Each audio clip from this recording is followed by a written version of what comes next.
नमस्कार। SW news network के programme in conversation में आज मेरे साथ हैं सीताराम येचुरी। सीताराम येचुरी जनरल सेक्रेटरी हैं CPM के, कम्युनिस्ट पार्टी मार्क्सिस्ट। और इस पार्टी में जनरल सेक्रेटरी का वही दर्जा होता है जो दूसरी पार्टियों में प्रेसिडेंट का होता है। यहाँ प्रेसिडेंट नहीं होता, यानी CPM के सर्वे सर्वा इस वक्त सीताराम येचुरी हैं। आपका स्वागत, बहुत धन्यवाद अपना वक्त देने के लिए। मैं जानना चाहता हूँ, हम सबको बहुत ज़्यादा कन्फ्यूजन है। एक दौर था, हमें अच्छी तरह याद है, जब CPM की रैली होती थी दिल्ली के बोट क्लब लॉन पे, 2-2, 3-3 दिन पहले लोग आना शुरू हो जाते थे और बहुत ही डिसिप्लिन कतार में चलते हुए, सर पे छोटे सा सूटकेस या गठरी या बोतली, है ना, इस पोटली लगा, मतलब अगर विजय चौक पे खड़े हो जाओ, राष्ट्रपति भवन का जो विजय चौक है, वहाँ से इंडिया गेट तक लाल झंडे दिखते थे जी। आज ऐसा क्या हो गया CPM को ओवर द इयर्स कि आपकी मौजूदगी बहुत कम हो गई है? नहीं, आज भी होता है, लेकिन आजकल इंडिया गेट पे तो हो नहीं सकता, पाबंदी है। और जगह है ही नहीं दिल्ली में, कहीं जगह है ही नहीं दिल्ली में, दिल्ली शहर में। सिर्फ पार्लियामेंट स्ट्रीट को छोड़कर, वो भी सुप्रीम कोर्ट से झगड़ा करने के बाद जो मिला। और इस बार जब आप देखेंगे, अभी जो हाल में हुआ था मजदूर किसान रैली, उन पुलिस की एस्टिमेट थी 2-2.5 लाख से ज़्यादा लोग आ गए और उनकी बस की नहीं थी कंट्रोल करना। और पार्लियामेंट स्ट्रीट के चौराहे से अब सीधा कनॉट प्लेस तक एकदम खचाखच भरा था, जगह नहीं थी। अब ये एक बहुत बड़ी बात है आज की हमारी जनतंत्र में कि आपको विरोध करने के लिए, प्रदर्शन करने के लिए जगह भी नहीं है। और ये कई सारे शहरों में ये बात हो रही है। ये हम समझते हैं कि बहुत ही बड़ा गैर जनतांत्रिक काम हो रहा है। आप एक राष्ट्रीय पार्टी हुआ करते थे, अब आपकी मौजूदगी सिर्फ केरल में है। जी नहीं, हमारी ना, तो बंगाल में तो आपको समूल जिसे बोलते हैं ना, जड़ से, मतलब एकदम नहीं, बंगाल में वो कमज़ोर हुई है, लेकिन वहाँ पे जो ध्रुवीकरण, जो सांप्रदायिक ध्रुवीकरण हो रही है, देखिए हर बार जब सांप्रदायिक ध्रुवीकरण होती है तो बीच में जो जनतांत्रिक जो जगह जो होती है वो स्क्वीज आउट हो जाती है। अब ये है, मतलब इसका मतलब हम किसी और को बहाना नहीं बना रहे हैं, हमारी कमज़ोरी हुई है बंगाल में। और केरल के अंदर अभी जो हार जो हुई इस बार जो चुनाव में, तो इससे कमज़ोर ज़रूर हुए हैं। लेकिन अब देखेंगे इस चुनाव के अंदर हम समझते हैं दोनों बंगाल केरला में हमारा आप उद्धार कहिए या पुनर्गठन कहिए, हमारी प्रेजेंस की वो होगा ज़रूर। मैं एक बात जानना चाहता हूँ, CPM की विचारधारा क्या है? विचारधारा है एक बिना नहीं, मैं कुछ सोच समझ के पूछ रहा हूँ। कॉमरेड ज्योति बासु ने भी अपने आखिरी दिनों में मंजूर किया था कि पूंजी की ज़रूरत है, ठीक है, तो आपकी विचारधारा क्या है? देखिए, हमारी विचारधारा है कि बिना शोषण की व्यवस्था हो सामाजिक। अब बिना शोषण की व्यवस्था सामाजिक जो होगी, जो खास जाहिर बात है कि 19वीं शताब्दी में जो देश था, या 20वीं शताब्दी में, 21वीं शताब्दी में, इसमें अलग तरीके होंगे। अब ये अलग तरीके होंगे, इसलिए मार्क्सवाद जो हमारी सिद्धांत जो हम मान के चलते हैं, मार्क्सवाद का बुनियाद यही है कि ठोस परिस्थितियों का ठोस विश्लेषण। जब जैसे परिस्थिति बदलते हैं, अगर आपकी विश्लेषण नहीं बदली तो मेरा मानना है कि आप मार्क्सवादी नहीं हो। तो हम इसलिए हम विश्लेषण जो बदलती रहती है उस आधार पर चलते हैं। तो 19वीं शताब्दी के मापदंड से 21वीं शताब्दी में वही बिना शोषण की समाज कैसे आएगी, उसको जो है आप कंपेयर करके देखें तो वो सही नहीं होगा।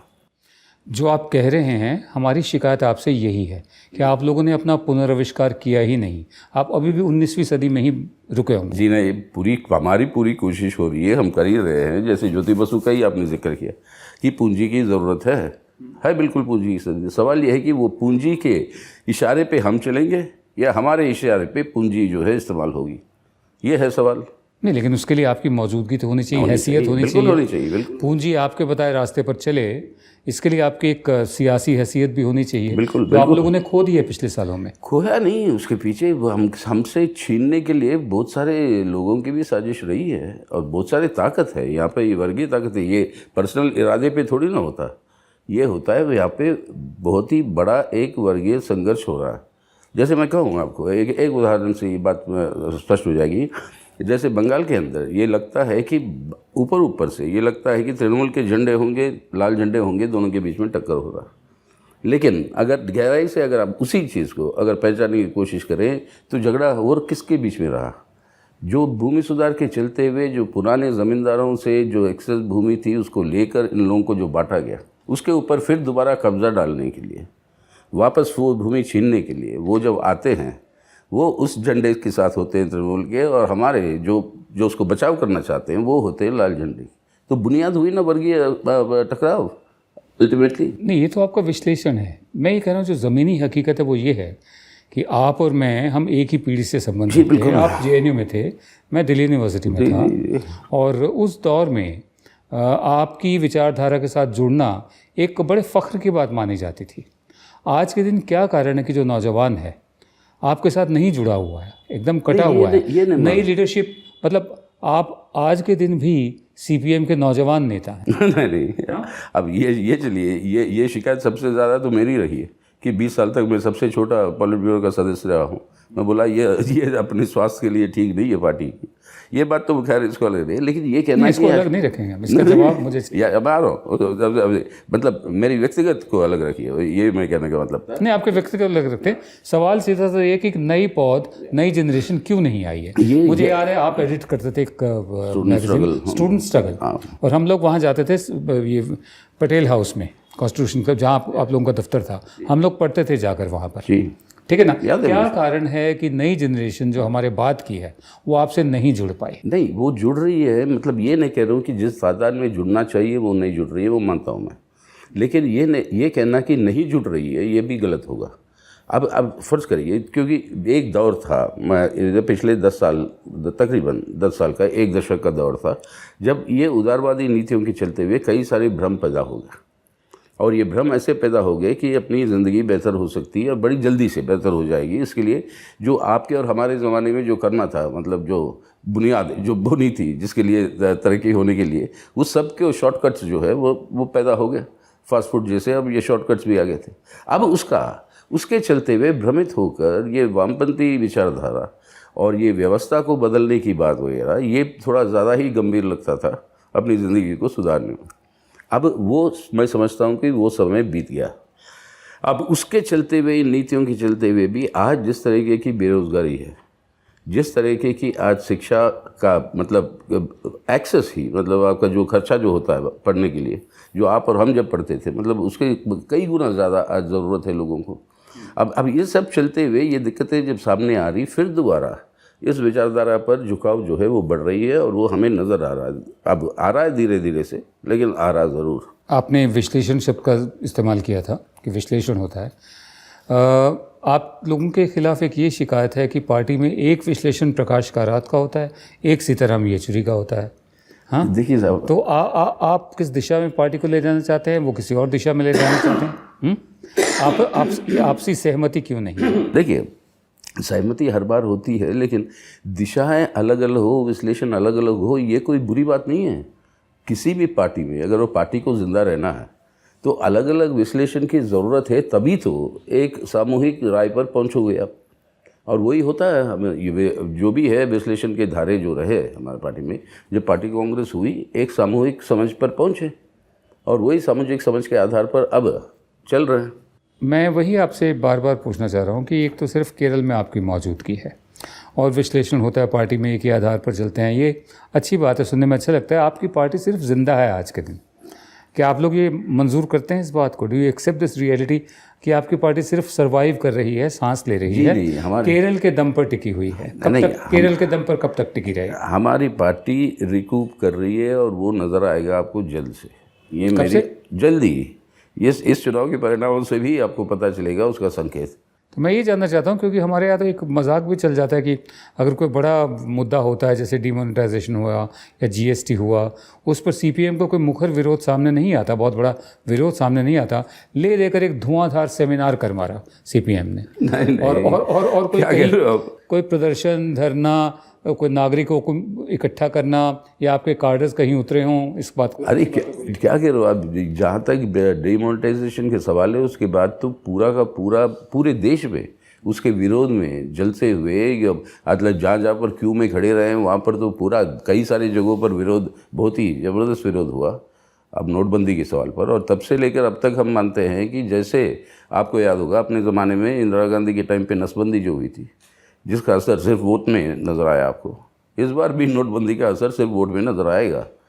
एक बात बताइए, आपने इंदिरा गांधी का जिक्र किया, नसबंदी का जिक्र किया, उस वक्त जेएनयू स्टूडेंट्स यूनियन के लोग श्रीमती इंदिरा गांधी के घर गए थे, उनको बाहर बुलाया था और एक चिट्ठी पढ़ी थी, उसमें एक तरह से वो आरोप पत्र था, जी उसमें उनको कंडेम किया गया था। तो एक नौजवान नेता था, जेएनयू स्टूडेंट्स यूनियन का प्रेसिडेंट था, ठीक है, उसका नाम था सीताराम येचुरी।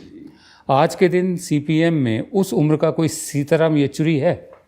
अब उस उम्र का सीपीएम में अगर आपके पास ज़रूर रहेंगे, लेकिन उस तरीके की प्रोजेक्शन जो है आज के दिन संभव नहीं है। वो मीडिया की हालत उस समय की आप तो जानते हो। कौन है? हमें अगर नेता होता है तो प्रोजेक्शन हो जाती है। कन्हैया को मान लीजिए, सीपीआई लेफ्ट का है तो कन्हैया है, अब हो रही है। नहीं, वो सीपीआई का हाँ, है, वही है, सीपीएम का लेफ्ट नहीं का, है, हाँ। लेकिन सीपीआई ने में से निकला है वो। तो आपके यहाँ से कौन निकला है आपके बाद? आपके बाद कौन वही निकला है? जेएनयू से निकला वो भी। नहीं, वो ठीक है, उसी जेएनयू की बात थी। आप उसका श्रेय आप मत लें, वो सीपीआई को जाता है। श्रेय बिल्कुल नहीं लेता मैं, किसी का नहीं लेता मैं। आपके बाद मुझे बताएं, नौजवान नेता कौन निकला है सीपीएम से? जो हमारे बाद तो हमारे नीलोत्पल बासु निकले हैं, जो एमपी थे पार्लियामेंट के कई सारे हमारे एमपी निकले हैं, केरल से भी नौजवान। हाँ, आज कई सारे हैं, मतलब उस तरीके से जो निकले जो मौजूदा सिटिंग एमपीज हैं। आपको लगता है कि आपकी पार्टी का जो संविधान है या जो भी आपके रूल्स हैं उसमें बदलाव की ज़रूरत है? आपको राज्यसभा ना भेजने के बाद सीपीएम को क्या लाभ हुआ, क्या फ़ायदा हुआ, मुझे बता दीजिए। देखिए, उसके अंदर आप जानते ही है, बहस हुआ था। उस बहस का यही चला कि कांग्रेस की समर्थन लेकर हम नहीं जाएं। वो क्योंकि हमारा मतलब पूरी की पूरी बुनियादी हमारी विचारधारा जो परिस्थिति है उसका विरोध में जाता है।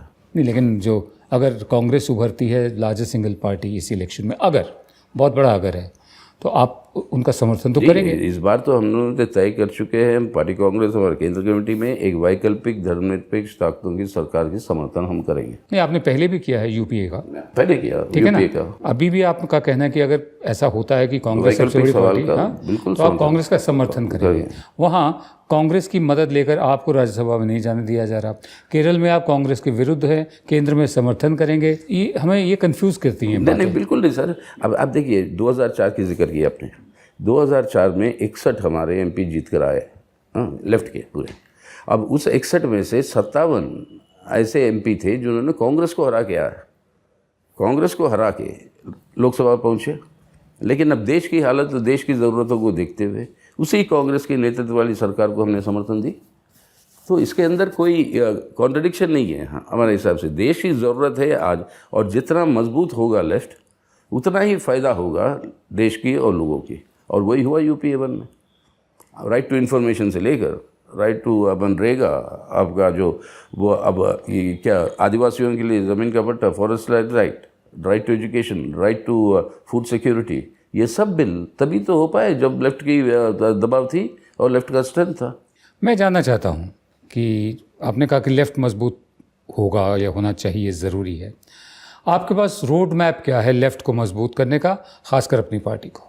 एक रोड मैप हमारा ये है कि आज के दिन अगर लेफ्ट को मजबूत करना है तो सिर्फ आर्थिक सवालों पे ही संघर्षों को बुलंद करते हुए संभव नहीं होगा, जब तक आर्थिक शोषण के साथ साथ सामाजिक शोषण के सवालों को भी हम साथ साथ जुड़े। और ये काम पिछले 1.5 सालों के अंदर काफ़ी बड़े पैमाने पर बढ़ चुका है। और दलित मूवमेंट और लेफ्ट के बीच में ये संबंध जो है और गहरा हुई है। ये एक रोड मैप है जिसके आधार पर हमें आगे चलना है। और इसलिए ये नारा आज आ गया कि जय भीम लाल सलाम या लाल नील जिंदाबाद, मतलब दोनों के ये एक धारा। दूसरा, अब ये जिस तरीके की ये आर्थिक परिस्थिति बिगड़ रही है देश में, और जो लोगों के ऊपर आर्थिक शोषण जो बढ़ रहा है, उसके खिलाफ मजदूर, किसान और खेत मजदूर खास तौर से इन लोगों की आंदोलनों को और मजबूत करते हुए आगे बढ़ना।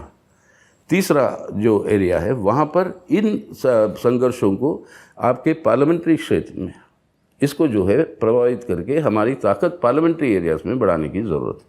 अब वो ऑटोमेटिकली होता नहीं, लेकिन उसको जो है वो करने की ज़रूरत है, क्योंकि हमारी कामयाबी हो जाती है कि एजेंडे में आज भी देखिए इस चुनाव में कोई पार्टी नहीं है जो किसानों का सवाल या नौजवानों का सवाल, अनएम्प्लॉयमेंट का, बेरोज़गारी का, वो बिना उठाए कोई पार्टी आज प्रचार नहीं कर सकती। दोनों को सेंट्रल स्टेज एजेंडे पे ले आए हम बड़े बड़े संघर्षों के आधार पर, किसान लॉन्ग मार्च हो या ये सवाल हो, अब ले आए सेंटर स्टेज पे, लेकिन उसका ट्रांसलेशन जो वोटों में होना है उसके अंदर जो मतलब मिसमैच होती है, उसको हमें सुधारने की ज़रूरत है। देखिए, इतनी बड़ी एक कॉन्स्टिट्यूंसी है कि हमारी जो 65% आबादी है उसकी उम्र 35 साल से कम है, और जो आज के दिन बेरोज़गारी की जो हालत है, पिछले 45 साल में सबसे ज़्यादा बेरोज़गारी आज के दिन है, ठीक है। एक पोटेंशियल, मैं वोट बैंक लफ्ज़ का इस्तेमाल नहीं करूँगा, एक पोटेंशियल कॉन्स्टिट्यूंसी आपके पास है। क्या आपके पास ऐसे लोग हैं, क्या आपके पास ऐसे काडर्स हैं जो उनको संगठित कर पाएँ आपके फेवर में? जी जी, ऐसे है। तो वो आपकी तरफ क्यों नहीं आ रहे हैं? जैसे हम लोग इसी उम्र में, मैं कभी SFI student federation of India का मैं मेंबर नहीं रहा, मैं कभी भी, लेकिन उस दौर में आपकी जो विचारधारा थी वो नौजवानों के दिलों को छूती थी। आज वो बात नहीं है। नहीं, वो आज के नौजवानों से बात करिए ना। अगर हम और आप तो अब थोड़े, हम तो आपसे बात करेंगे ना। हम कह रहे आज के नौजवानों में आज भी है ये बात, और कहते हैं आखिर कॉमरेड लोग ही सही बता रहे, यही रास्ता है। लेकिन आज के दिन जो मैं बताता, इन भ्रम जो क्रिएट हो गए, ये उदारवादी नीतियाँ, नियो लिबरलाइजेशन, जो भी आप कहिए, और इस तरीके की ये फास्ट फूड कल्चर जो है, उससे तोड़ना थोड़ा मुश्किल सा काम है। वो हो रहा है, लेकिन हो रहा है, वो होगा, ज़रूर होगा। देखिए, आज के दिन भी बहुत ही पोटेंशियल, जो मैंने आपको बताया कि आज के दिन तो मतलब आपके लिए एक आदर्श परिस्थिति है आपकी पार्टी के लिए, जी। लेकिन आप उस प्रोपेगेंडा को या उस पूरे प्रचार को ही काउंटर नहीं कर पाए जहां कम्युनिज्म को या कम्युनिस्टों को देशद्रोही कहा जाता है। आप उसको ही काउंटर नहीं कर। क्यों नहीं है? मतलब पूरी की पूरी, मतलब हमारे ये पार्लियामेंट्री इंटरवेंशन देखिए, ये बाहर की बात भी देखिए, तो पूरा तथ्य जो हम ही तो सामने ले आ रहे हैं, ये कहते हुए कि असली देशद्रोही जो है, जो नहीं थे राष्ट्रीय आंदोलन में, वो आज ये आरोप लगा रहे हम पे जो थे। और इसके लिए प्रमाणित, मतलब देश का राष्ट्रपति शंकर दयाल शर्मा 50वीं सालगिरह पर क्विट इंडिया की आधी रात पार्लियामेंट में भाषण देते हुए उन्होंने जिक्र करते हैं कि ब्रिटिश के जो रिपोर्ट्स थे, जो सीक्रेट रिपोर्ट्स जो थे आईबी के, उनमें से कोट करते हुए कम्युनिस्टों की चरित्र के बारे में उन्होंने कहा। ये सब स्पष्ट है, लेकिन प्रचार है। और आज के दिन विनोद वाजी मेरे से ज़्यादा, मेरे ख्याल से कई लोगों से ज़्यादा आप जानते हैं मीडिया का चरित्र क्या हो गया आज। अब इसके लिए ये पहुँचे लोगों तक, ये माध्यम जो मीडिया हुआ करता था, अगर वो ही डिस्टॉर्ट हो गया तो हमें एक ऑल्टरनेटिव माध्यम खोजने हैं, जो खोज रहे हैं, लेकिन वो अभी तक उस तरीके से इफेक्टिवली सामने नहीं आ पाए। आपकी भाषा मुझे बिल्कुल चुनाव आयोग की भाषा लग रही है कि हमने नोटिस भेज दिया है, कार्रवाई चल रही है। कैसे मतलब मैं ये ऑल्टरनेटिव, तो आप भी तो ऑल्टरनेटिव पे पहुंचे, हम भी तो पहुंचे, मतलब ये पहुंचेंगे, मतलब यही तो रास्ता है। अब और क्या करें?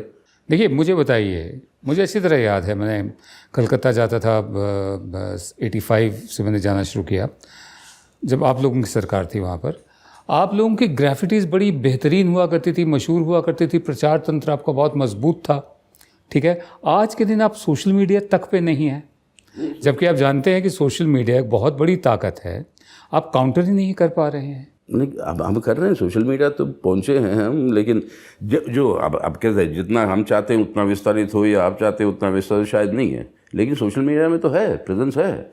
और लेकिन अब ग्राफिटी की बात आई, अब ग्राफिटी की बात भी वहीं पर, वही फिर वो टकराव वहीं पर आ जाती है कि ना हम आपको करने नहीं देंगे, करेंगे हम तो उसको सफाई हो जाएगी, या उसके बाद क्लैशेस शुरू। तो ग्राफिटी को रिप्लेस कर दिया है सोशल मीडिया ने। अब सोशल मीडिया में हो रहा है। अब आप हैं ही नहीं कहूँगा। नहीं, सोशल मीडिया में कितनी मतलब चालाकी से और कामयाबी से बीजेपी ने सोशल मीडिया में व्हाट्सएप ग्रुप के ज़रिए और पूरी आईटी सेल्स बना के पूरा एक माहौल बना दिया है। वो माहौल बना लिया था। आप कहीं नहीं है। नहीं, माहौल बना लिया था पिछले चुनाव के टाइम पे, और वो चला 1-2 साल। उसके बाद आज अगर अमित शाह जी को कहना है कि व्हाट्सएप को पे बिलीव मत करो, उसका मतलब तो उल्टा प्रचार भी हो रहा है ना बहुत ज़्यादा। और वही अब वो बढ़ रहा है, हमारी प्रेजेंस है, लेकिन और बढ़ना चाहिए और बढ़ेगी भी। बीजेपी की इस कोशिश के बारे में आप क्या कहेंगे कि एंटी नेशनल हैं आप लोग? अरे ये कोई नई बात थोड़ी ना है, ये तो वो हर समय वही कहते आए कि, और उसका तो टकराते आए हम, और बीजेपी को मतलब हराते भी आए एक बार। अब इस बार जो भी है परिस्थितियाँ और हालत 2014 में जो हुई, जिस वजह से वो आगे, लेकिन अब देखिए ना, इस चुनाव के बाद और इसके बाद जो एक्चुअल सच्चाई है, उस सच्चाई को ज़्यादा दिन वो छुपा कर और भ्रमित करके लोगों को इस तरीके की दुष्प्रचार करना, वो चलेगा नहीं। उसको तो काउंटर हो ही रहा होगा। एक बहस चल रही है आजकल, जो 80 के दशक में एक शब्द आया था मीडिया में, TINA, TINA, there is no alternative. वही बहस चल रही है, इफ़ नॉट मोदी हु। इस पर आपका क्या कहना है? टीना का ऑल्टरनेटिव एक्रोनिम हमने जो दिया था वो था सीता। मेरे नाम से कुछ जुड़ा नहीं है लेकिन सीता था। Socialism is the alternative. That was at that time. लेकिन आज मोदी का ऑल्टरनेटिव हम कह रहे हैं कि दैट आज ये चुनाव है नरेंद्र मोदी और देश के जनता के बीच। ऑल्टरनेटिव हर समय आपको याद होगा, मैं उतना ही जितना मुझे भी याद है, अटल बिहारी वाजपेयी के ज़माने में जब हम सब मिलकर जब इंडिया शाइनिंग वाइनिंग जब बोल रहे थे, तब भी तो यही बात थी। वाजपेयी साहब का मुकाबला कौन है आपके पास? आया ना मुकाबला। और जवाहरलाल नेहरू के बाद 10 साल लगातार कोई प्रधानमंत्री रहा तो रहा डॉक्टर मनमोहन सिंह। तो देश के अंदर ये विकल्प आएगा, ज़रूर आएगा। मतलब जो टीना है, TINA, there is no alternative, you think it's an antithesis of democracy? Absolutely. मतलब जो विकल्प हैं वो डेमोक्रेसी में ही निकलते निकल के आएंगे, हैं, तानाशाही में नहीं निकल सकते, आएंगे। क्योंकि और डेमोक्रेसी में लोग निकालेंगे। They will throw up the alternative. लोग निकालेंगे और आप अपना जाल बिछाकर बैठे हुए हैं? नहीं, जाल नहीं, जाल नहीं बिछाएंगे। सत्ता अपने आप कन्वेयर बेल्ट में। हम भी तो है, आप भी है, हम भी है, हम लोग निकालेंगे मिलके। कांग्रेसियों को तो ये है कांग्रेसियों की बात है कि मतलब कन्वेयर बेल्ट पे सत्ता का सूटकेस अपने आप इस बारी हमारे पास आएगा। मैं आपके केस में सूटकेस तो नहीं कहूँगा, ठीक है ना, लेकिन कन्वेयर बेल्ट पे ही सत्ता आ जाएगी। नहीं, ऐसी नहीं, बारी बारी ऐसी नहीं आएगी सत्ता ऐसी नहीं आएगी। सत्ता आएगी बड़ी संघर्षों के बाद ही, और वो संघर्ष मेरे हिसाब से पिछले 5 साल में हुए हैं, और वो संघर्ष हुए हैं। और जो विद्रोह या गुस्सा जो है लोगों के अंदर, वो आपको बेशक इस मीडिया कैंपेनों में, इसके अंदर ये पूरी ग्लिटरेटी में नज़र नहीं आ रहा, लेकिन वो बहुत ही सिमरिंग एक डिस्कंटेंट नीचे को है, और वही है डेस्परेशन। आज जो 3 चरण होने के बाद 240 सीट जो बचे हैं, उनमें से 160 बीजेपी की सिटिंग MP है, यानी 2/3। अगर ये नहीं जीत पाएंगे वो, तो सत्ता में आने का वापस कोई मतलब ही नहीं है। तो इसलिए अब शुरू हो गए, आतंकवाद का सवाल हो, या फिर साध्वी प्रज्ञा की बात हो, या सीधा हिंदुत्व और एक इमोशनल रेबल राउजिंग पे वो सीधा उतरा है, जिसका नेतृत्व मोदी जी साहब खुद कर रहे हैं। मुझे एक बात बताएं, वक्त पर हर पार्टी को या किसी भी सोच को उसका पुनर्विष्कार करना होता है, रीइन्वेंट करना होता है। अब मैं दूसरा सवाल मेरा ये है, पहले मैंने आपसे रोड मैप पूछा था, मैं पूछ रहा हूँ कि रीइन्वेंट करने का रोड मैप क्या है आपके पास? रीइन्वेंट करने का ये SFI जैसी मतलब स्टूडेंट ऑर्गेनाइजेशन बॉडीज़ वगैरह, वो अब कहीं नहीं दिखती हैं। पहले बहुत मुखर थी, वो बहुत आर्टिकुलेट थी। नहीं, अभी भी है, ये नहीं कि नहीं है। कई सारे कॉलेजेस के यूनियंस जो है अभी भी SFI वहाँ पे चुनाव जीतती है। लेकिन अब आज के जो जैसे आप मतलब ये मीडिया इडियम है, जिसको हम मीडिया इडियम कहते हैं, उस इडियम के साथ उस पुराने तरीकों के आधार पर वो जुड़ता नहीं है, कि वो प्रोजेक्शन होता नहीं। तो हमें रीइन्वेंट करना है तो इस इडियम के साथ जोड़ना है, जो हो रहा है काम। और हम कह रहे हैं कि हमारी मानना है कि कुछ जल्द में ही आप देखेंगे कि उस तरीके से प्रोजेक्शन फिर से वापस आएगी, लेफ्ट की आएगी। कैसे आएगी? अपने आप आ जाएगी? चमत्कार होगा? ले आएंगे हम, अपने आप थोड़ी आएगी। मैं वही रोड मैप कैसे ले आएंगे, वही जानना चाहता हूँ। रोड मैप के लिए वही है कि माध्यम क्या है, ये मीडियम क्या है जिसके आधार पर आप पहुंचोगे लोगों तक। एक तो है सोशल मीडिया, हाँ, दूसरा है आपका नॉन फॉर्मल मीडिया। हाँ, इस मीडिया को तो अब एक्चुअली हमें जो लग रहा है कि ये मीडिया अब कॉर्पोरेट टेक ओवर के बाद ये मीडिया नहीं रही, it's not media any longer. तो एक ऑल्टरनेट मीडिया की सृष्टि करनी, वो हो रहा है बहुत सारी जगह पर, आपने खुद किया हुआ है, कई लोग और भी कर रहे हैं। और that alternative media is emerging, that will be the medium. एक social media, this alternative media, and then basically ground level people struggles. ये जो आपने आखिरी बात कही, मैं उस पर ही आपका ध्यान लाना चाहता था कि किसी भी पार्टी की, और ख़ासकर आपकी पार्टी की, सबसे बड़ी ताकत आपके कार्डर्स रहे हैं। मीडिया वगैरह ठीक है, वो प्रोजेक्शन की बात है, वो प्रोजेक्शन, और वो रिपोर्ट करेंगे। अगर कुछ होगा आपकी तरफ से, कुछ तो हो जिस पर मीडिया बात करे, ऐसा कुछ हो, है ना। तो कार्डर के लेवल पर आप लोगों की हालत क्या है? मतलब सिर्फ एक RSS का कार्डर बीजेपी के पीछे और CPM का कार्डर अपना होता था, मतलब ये हम सब जानते हैं। कांग्रेस का अपना कार्डर नहीं है। आपके कार्डर की सेहत इस वक्त कैसी है? अच्छी है। और ये हम कह रहे हैं, जैसे आप सभी लोग हमको राइट ऑफ कर दिए थे बंगाल में, और हाल में 2 हफ्ते बाद जब ममता बनर्जी की रैली हुई थी, 21 पार्टी के नेताओं को ले गए वहाँ पे, वो उसी परेड ग्राउंड में, ब्रिगेड परेड ग्राउंड में, उससे 3 गुना ज़्यादा जो वहाँ की रोते रोते मीडिया को भी एडमिट करना पड़ा। ज़्यादा लोग वहाँ पे लेफ्ट की रैली में थे। हम खुद गए थे वहाँ पे उसको संबोधित करने, एंड मैं भी अबाक हो गया था, मतलब विद दैट प्रमोशन। अगर काडर काम नहीं करता तो ये संभव नहीं था। काडर है, काम कर रहे हैं। अब ये है कि उनको वोट डलवाना, अगर वोट डालने की अधिकार उनको मिलेगी बंगाल में, आप देखेंगे बहुत बड़ा परिवर्तन आएगा। अगर वोट डालने मतलब वोट डालने का अधिकार उनको, अभी आज चल रहा है चुनाव वहाँ पे एक चरण, और आज चल रहा है कई सारी जगहों से, यही मतलब बूथ्स को ऑक्यूपाई कर लेना फोर्सफुली, विपक्ष के पोलिंग एजेंट्स को मतलब वहाँ से ढकेल लेना। ये कल्चर तो आप ही का दिया हुआ है जब आप लोग सत्ता। देखिए साहब, अगर ये आरोप सब लोग हमसे कहते हैं, जो ममता बनर्जी वही कर रही है जो आप कर रहे थे। अगर हम जो ममता बनर्जी कर रही है अगर वो करते होते, ममता बनर्जी कभी मुख्यमंत्री नहीं होती, लेकिन हो गई ना, तो उसका मतलब है कि ये भी आरोप जो है सही नहीं है। जी, तो कुल मिलाकर मैं आपसे आखिर में ये जानना चाहता हूँ कि इस वक्त जो स्थिति है, क्या आपको लगता है कि जो फोर्सेस बीजेपी रिप्रेजेंट कर रही है, पीछे उसके आरएसएस की बैकिंग है, कॉर्पोरेट की जो धन शक्ति है वो भी उनके साथ है, आप लोगों में इतनी कुव्वत है कि आने वाले 5 साल में 10 साल में किसी नए नेतृत्व के साथ आप उसका मुकाबला कर पाएंगे? जी बिल्कुल, मैं समझ रहा हूँ कि इसी चुनाव में मेरा मानना ये है कि जैसे 2004 में विकल्प आया, 96 में आया, 98 में वाजपेयी साहब का ही विकल्प तो चुनाव के बाद ही आया एनडीए, उसी तरीके से 2019 में भी चुनाव के बाद वो नया फॉर्मेशन उभर कर आएगा जो एक ऑल्टरनेटिव सरकार देगी धर्मनिरपेक्ष ताकतों की।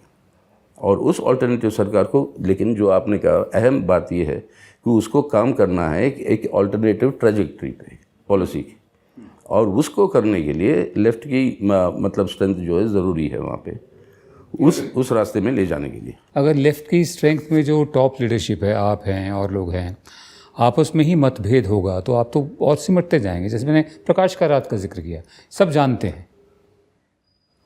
हैं प्रकाश कारात किस दिशा में ले जाना चाहते हैं, आप किस दिशा में ले जाना चाहते हैं, ऐसा क्यों? देखिए अब इसको सुधारेगा पार्टी है ना, और पार्टी में सामूहिक पार्टी तो आप हैं, आप सबसे ऊंची पोजीशन पर आप हैं। सुधार तो रहे हैं, इसलिए तो पार्टी कांग्रेस में जितने भी जो भी अलग अलग राय जो आए हैं सबको समेटते हुए एक निर्णायक राय पर पार्टी कांग्रेस ने एक कंक्लूजन पर यूनानिमसली पहुंचा, और उस कंक्लूजन के आधार पर वो कंक्लूजन क्या था आज की हालत में कि प्राथमिक सवाल है कि भाजपा उसके सहयोगियों को हराओ इस चुनाव में, दूसरा एक वैकल्पिक धर्मनिरपेक्ष ताकतों की सरकार बनाओ, तीसरा वामपंथी ताकतों की ताकत लोकसभा में बढ़ाओ। इस तीनों बातों पे और नौजवानों को अपने साथ कैसे जोड़ो, उसका कोई जिक्र बनाया है उसके पूरा, मतलब उसका पूरा, इसलिए नौजवान, मजदूर, किसान, खेत मजदूर, सबके बारे में, महिला। देखिए वही मैंने जो कहा ना कि मतलब सीपीएम इस वक्त मतलब इस हालत में है कि सिर्फ एक सेमिनार अच्छा कर सकती है। आप जो कह रहे हैं मुझे सेमिनार की भाषा लग रही है। नहीं कैसे, अभी ये जो मजदूर किसान की रैली जो हुई 2.5 लाख लोगों की दिल्ली में, वो सेमिनार थोड़ी ना, या आपके जो लॉन्ग मार्च जो हुआ किसानों का मुंबई में, वो सेमिनार थोड़ी ना। यहाँ तक कि मुंबई की ग्लिटराटी उतर कर आके सहानुभूति में जूते देने लगे हमारे किसानों को, जूते नहीं, वो मीडिया ने दिखाया था वो। अब देखिए ना, ये सब भी तो हो रहा है। अब ये सब ग्राउंड लेवल पे जो हो रहा है, और इसलिए हम शुक्रगुजार हैं कि मीडिया ने कुछ दिखाया उस लॉन्ग मार्च का, नहीं तो ये सब अनरिपोर्टेड हो जाता। कभी आखिरी सवाल मेरा आपसे, कोई इरादा है आपका कि बंगाल और केरल के अलावा जो बाकी के 27 और राज्य हैं और यूनियन टेरिटरीज हैं, उनकी तरफ भी तवज्जो देंगे आप लोग? बिल्कुल है। अब देखिए महाराष्ट्र 27 हैं, हाँ बिल्कुल है। दो में से एक आपके पास नहीं है, बंगाल भी नहीं है, अब आपके पास एक है इकलौता केरल। वही अब ये एक बहुत बड़ी चुनौती हमारे सामने है, बिल्कुल मानता हूँ मैं, लेकिन उसके अलावा इन तीनों प्रांतों के अलावा भी एक है आपके महाराष्ट्र, एक है तमिलनाडु के अंदर, एक है दक्षिण में तेलंगाना, आंध्रा तो खैर है ही है, लेकिन उत्तर भारत में अब फिर दोबारा बिहार पे कंसंट्रेट करने की हमारी पूरी कोशिश। ये जो पूरा इलाका जो दंडकारण्य जिसे कहते हैं, नक्सल समस्या जो यहाँ पर है इस वक्त, उसको लेकर आपकी पोजीशन क्या है?